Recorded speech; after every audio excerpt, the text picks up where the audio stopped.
আজ আমি ডুয়ার্সের খুবই সুন্দর একটি জায়গার সন্ধান দিব। জায়গাটি সোশ্যাল মিডিয়াতে এত পরিমাণে ভাইরাল যে বিভিন্ন জায়গা থেকে প্রচুর লোক এই জায়গাটিতে ঘুরতে আসে।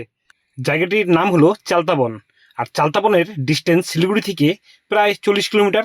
তো দেখতে পাচ্ছেন এখন আমরা পার করছি সেবকশ্রী কালী মন্দির। চালতাবন ওদলাবাড়ির খুব কাছেই অবস্থিত। চালতাবনের ডিস্টেন্স হলো ওদলাবাড়ি থেকে মাত্র 4 কিলোমিটার। ওদলাবাড়ি থেকে নদীর মধ্য দিয়ে যেতে হয় চালতাবন। পার করছি তিস্তা নদী। এই সেই করোনেশন ব্রিজ। এই ব্রিজটি ইংরেজদের আমলে তৈরি হয়েছিল, যা এখনো পর্যন্ত আমাদেরকে সার্ভিস দিয়ে যাচ্ছে। নিচে দেখা যাচ্ছে ওই তিস্তা নদী। যেহেতু বর্ষাকাল এবং পাহাড়ে কিছুদিন ধরে প্রচুর পরিমাণে বৃষ্টিপাত হওয়ার জন্য তিস্তা নদীর জল প্রচুর পরিমাণে বেড়ে গেছে। সেবকে 3টি জিনিস খুবই বিখ্যাত। এক তো হলো কালী মন্দির, 2 হলো তিস্তা নদী এবং 3 হলো ইংরেজদের আমলে তৈরি করা এই করোনেশন ব্রিজ বা বাঘপুল। সেবক করোনেশন ব্রিজ পার করে কিছুটা দূরে গিয়ে আমি একটি জায়গায় দাঁড়িয়ে পড়লাম। দেখা যাচ্ছে তিস্তা নদী এবং তিস্তা নদীর পাশ দিয়েই বয়ে চলেছে এই রাস্তা আলিপুরদুয়ারের দিকে। আর দূরে ওই দেখা যাচ্ছে রেল ব্রিজ।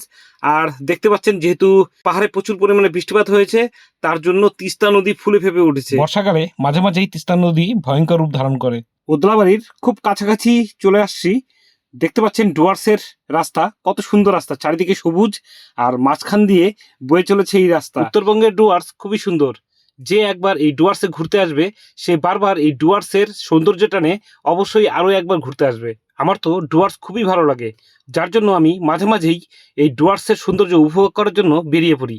ডুয়ার্সের রাস্তা দিয়ে যখনই আপনি যাবেন তখন চোখ কান একটু খোলা রাখবেন, কেননা যখন তখন বন্য জীবজন্তু রাস্তা ক্রস করে। এখন আমি দাঁড়িয়ে আছি বাগরাকোট রেল গেটে। দেখতে পাচ্ছেন একটি ট্রেন পাস হচ্ছে। আমি এখন ঘিস নদী পার হচ্ছি।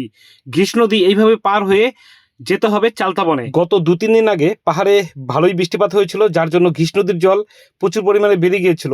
বর্তমানে জলের পরিমাণ একটু কম, যার জন্য আমি বাইক নিয়ে পার হতে পারলাম। দূরে ওই দেখা যাচ্ছে পাহাড়। নদী পার করার পর প্রায় ওই পাহাড়ের কাছাকাছি যেতে হবে।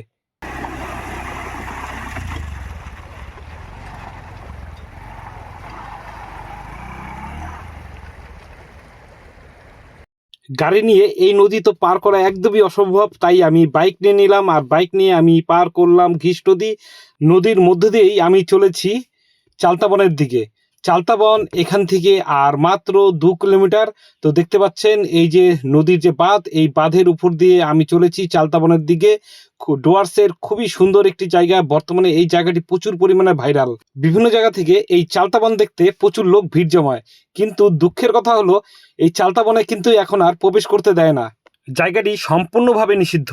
তাই কেউ যদি পরিকল্পনা করে থাকেন যে এই চালতাবন ঘুরতে আসবেন, তো আপনার পরিকল্পনা ওইখানেই বাতিল করুন এবং ডুয়ার্স বা আমাদের উত্তরবঙ্গে অনেক ভালো ভালো জায়গা আছে, ওই জায়গাতে আপনি ঘুরে বেড়ান। কেননা আপনি যদি এখানে আসেন আপনাকে এখানে প্রবেশ করতে দেবে না এবং এখানে পুলিশ এবং ফরেস্টের লোকজন আপনাকে রাস্তাতেই বাধা দিয়ে দেবে। আমরা অনেক কষ্ট করে নদী পার করে এই জায়গাতে এসেছিলাম, কিন্তু এখানে আমরা বেশিক্ষণ দাঁড়াতে পারিনি। 10 মিনিট দাঁড়ানোর পরেই এখানে ফরেস্টের 2জন লোক আসলো এবং আমাদেরকে বলল যে আপনারা এখান থেকে বেরিয়ে যান, না হলে ফাইন হবে।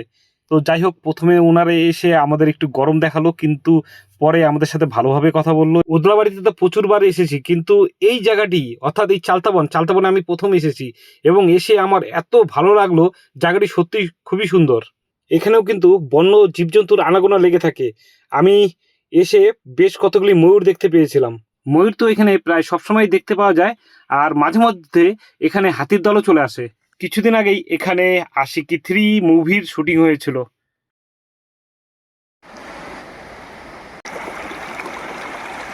দেখুন পাহাড়ে বৃষ্টিপাত হয়েছে বলে এই যে জল জল একটু ঘোলাটে ঘোলাটে জল।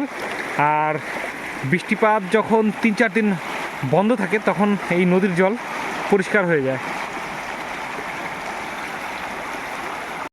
কিছুক্ষণ আগেই আমি বললাম যে এখানে বলিউড মুভি আশিকি 3-র শুটিং হয়েছিল।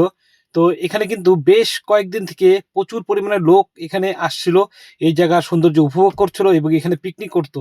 এই জায়গাটি এত পরিমাণে সোশ্যাল মিডিয়াতে ভাইরাল হয় যে প্রচুর পরিমাণে লোক এই জায়গাতে আসতো, এখানে রান্না করতো এবং এখানে বিভিন্ন ধরনের প্লাস্টিক এবং কাচের বোতল এখানে ফেলে যেত, জায়গাটিকে নোংরা করে চলে যেত, যার ফলে বন্য জীবজন্তুর একটু অসুবিধা হতো। এই জায়গাটি আমি যাওয়ার 2 দিন আগেও খোলা ছিল এই জায়গাটি বন্ধ হওয়ার কারণ হলো লোকজন এখানে নোংরা করে যেত, এবং যেহেতু এটি পাহাড়ি নদী তাই যে কোনো টাইমে হরপাবাদ আসতে পারে।